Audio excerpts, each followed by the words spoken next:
that we, both of us, hold very dear. Well, thank you very much, Charles. We both know one another. We've been working together for 5 years now, and I'm sure that we're going to have now the opportunity to work in even closer cooperation over the next 6 months. So thank you very much for those words. I'm sure that we are going to have a great first half of 2021. I'm going to switch over into Portuguese now, if you will permit, just to say that the clock has started ticking down now. It's a month until the start of the Portuguese presidency of the Council. We'd like to thank the German Presidency and Ms Merkel for all of their support and give them encouragement to finish off all of the very difficult dossiers they still have on the table right now, be it the Brexit negotiations, be it the definitive approval in Council of the next MFF and the Next Generation EU Fund, which is a robust and urgent response to the economic and social crisis which we face. This is also a time for us all to prepare for what will be the main priority of humanity next year and Europe in the first half of 2021, which is to guarantee the availability of a vaccine of sufficient effectiveness to combat COVID, and which allows us to reach all countries in Europe and move forward with a fair vaccination programme that guarantees a widespread immunity against COVID. The Portuguese presidency will begin in a month's time, as I said, and Mr. Michel has already set out our priorities, which are to strengthen and further develop the European Union's social pillar.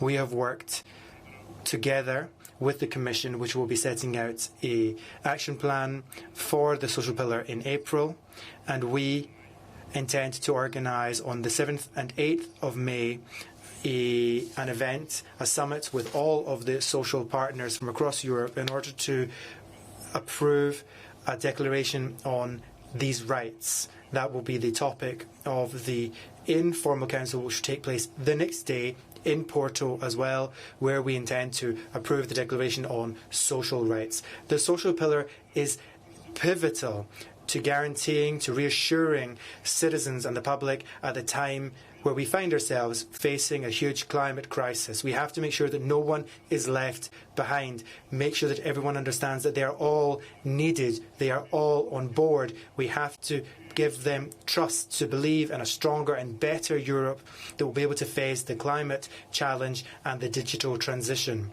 It is fundamental that Europe be ambitious in its goals on climate. And now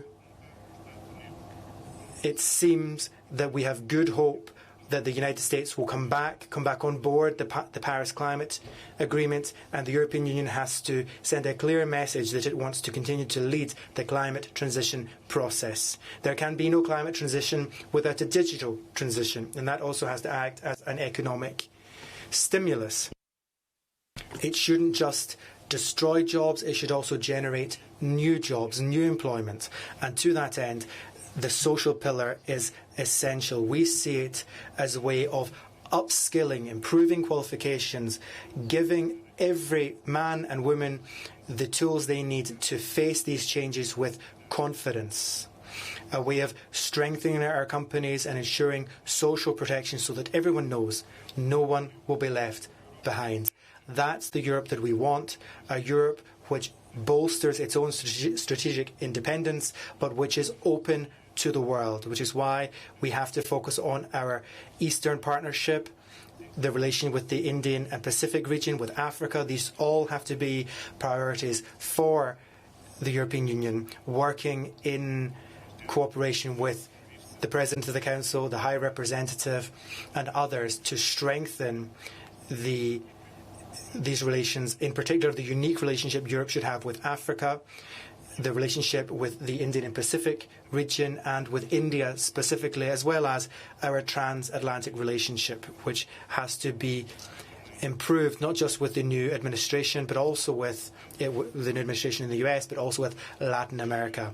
I am sure that working together with President Charles Michel, the next 6 months will allow us, as we have been able to in our 3 previous presidencies, this new presidency will be an opportunity for Portugal to strengthen the European Union as the shared common house of all Europeans. We want to ensure that this union is once again a union of values. Charles, you can count on us, on our cooperation over the next 6 months.